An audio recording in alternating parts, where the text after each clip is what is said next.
Gulf മേഖലയിൽ American സൈനിക സമ്മർദ്ദം ശക്തമാകുന്നതിനിടെ തങ്ങളുടെ പ്രധാന ആണവ നിലയങ്ങളെ കോൺക്രീറ്റും മണ്ണും ഉപയോഗിച്ച് ഭൂഗർഭ ബങ്കറുകളാക്കി മാറ്റാൻ ഇറാൻ തീവ്ര ശ്രമം നടത്തുന്നുവെന്നാണ് റിപ്പോർട്ടുകൾ. Institute for science and international security പുറത്തുവിട്ട പുതിയ ഉപഗ്രഹ ചിത്രങ്ങളുടെ വിശകലനത്തിലാണ് ഈ വിവരങ്ങളുള്ളത്. വാഷിംഗ്ടൺ ആസ്ഥാനമായുള്ള ഈ നിരീക്ഷണ സംഘടന പുറത്തുവിട്ട ചില ചിത്രങ്ങളിൽ ഇറാൻ അവരുടെ തന്ത്രപ്രധാനമായ സൈറ്റുകൾ സംരക്ഷിക്കുന്നതിനായി പെട്ടെന്ന് നടത്തുന്ന ചില പ്രവർത്തനങ്ങൾ കാണാം. നയതന്ത്ര ചർച്ചകൾ തുടരുമ്പോഴും ഇറാന്റെ ആണവ താൽപര്യങ്ങൾ സംരക്ഷിക്കാനുള്ള ഈ നീക്കം പുതിയ ആശങ്കകൾക്കും വഴിവെക്കുകയാണ്. കഴിഞ്ഞ രണ്ടാഴ്ചക്കിടെ ടെഹ്റാനിലെ പർച്ചിൻ മിലിറ്ററി കോംപ്ലക്സിലെ പുതിയ തലേഖാൻ 2 ഫെസിലിറ്റിയിൽ ഇറാൻ മണ്ണ് മാറ്റി മൂടാൻ തിരക്കിട്ട നീക്കം നടത്തുകയാണെന്ന് ഇൻസ്റ്റിറ്റ്യൂട്ട് പുതിയ വിലയിരുത്തലിൽ പറയുന്നുണ്ട്. വ്യോമ ആക്രമണങ്ങളിൽ നിന്ന് സംരക്ഷണം ഉറപ്പാക്കാൻ വേണ്ടിയാണ് ഈ ശ്രമം ഇറാൻ നടത്തുന്നത്. പർച്ചിൻ മിലിറ്ററി കോംപ്ലക്സിനുള്ളിലെ തലേഖാൻ 2 ഫെസിലിറ്റിയിൽ ഫെബ്രുവരി 13 ഉപഗ്രഹ ചിത്രങ്ങൾ പ്രകാരം പ്രധാന ഘടനയ്ക്ക് ചുറ്റും കോൺക്രീറ്റ് കവചം പൂർത്തീകരിച്ചതായി കാണിക്കുന്നുണ്ട്. അതിനു മുകളിലായി ഇപ്പോൾ മണ്ണിട്ട് മൂടിയിരിക്കുകയാണ്. വ്യോമ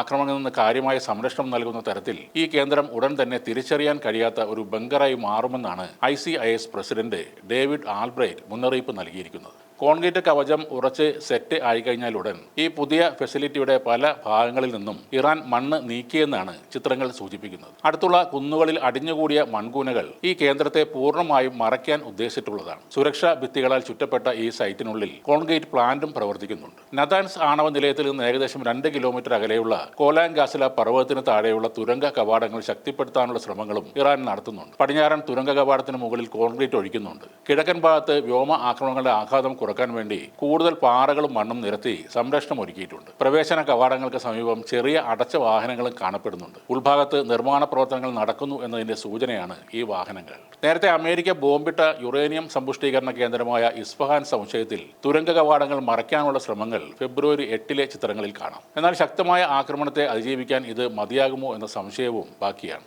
വാഷിംഗ്ടണും ടെഹ്റാനും തമ്മിലുള്ള ചർച്ചകൾ തുടരുമ്പോഴും ഉപഗ്രഹ ചിത്രങ്ങൾ സൂചിപ്പിക്കുന്നത് തങ്ങളുടെ ആണവ പദ്ധതിയുമായി ബന്ധപ്പെട്ട അടിസ്ഥാന സൗകര്യങ്ങൾ ഇറാൻ ശക്തിപ്പെടുത്തുകയാണ് എന്നാണ്. ആണവകരുത്തും മിസൈലുകളും കൈവശമില്ലെങ്കിൽ ഏത് നിമിഷവും അമേരിക്ക തങ്ങളെ ആക്രമിക്കും എന്ന സത്യം ഇറാൻ മനസ്സിലാക്കിയിട്ടുണ്ട്. റഷ്യയുമായി ചേർന്നുള്ള അഭ്യാസ പ്രകടനങ്ങളും ഇറാന് കരുത്തു പകരുന്നു. കടുത്ത അമേരിക്കൻ ഭീഷണികൾ നിലനിൽക്കുന്നതിനിടെ ഒമാൻ കടലിൽ ഇന്നലെയും ഇറാനും റഷ്യയും സംയുക്ത നാവിക അഭ്യാസങ്ങൾ നടത്തിയിരുന്നു. ഇറാനും അമേരിക്കയും തമ്മിൽ നടന്ന 2ാം ഘട്ട ചർച്ചയിലും കാര്യമായ പുരോഗതി ഇല്ലാതിരിക്കുന്ന സാഹചര്യത്തിൽ കൂടിയാണ് ഈ നീക്കം നടന്നിരിക്കുന്നത്. കടൽ സുരക്ഷ ശക്തിപ്പെടുത്തുക, ഇരു രാജ്യങ്ങളുടെയും നാവികസേനകൾ തമ്മിലുള്ള ബന്ധം ദൃഢമാക്കുക എന്നിവയാണ് ഇതിന്റെ ലക്ഷ്യമെന്ന് സംയുക്ത നാവികാഭ്യാസത്തിന്റെ വക്താവ് റിയർ അഡ്മിറൽ ഹസ്സൻ മക്സൂദുലു പറഞ്ഞു. അമേരിക്കയുടെ പ്രകോപനങ്ങളൊന്നും വിജയിക്കില്ല. ഇറാൻ സൈന്യം ഇപ്പോൾ പൂർണ്ണ സജ്ജമാണ്. ഭീഷണികളും പ്രസംഗങ്ങളും നടത്തുകയല്ലാതെ ഇസ്ലാമിക റിപ്പബ്ലിക്കിനെ നശിപ്പിക്കാൻ ഡൊണാൾഡ് ട്രംപിന് കഴിയില്ലെന്നും ഇറാന്റെ പരമോന്നത നേതാവ് അയതൊള്ള ഖമനയി ഇന്നലെ പറഞ്ഞിരുന്നു.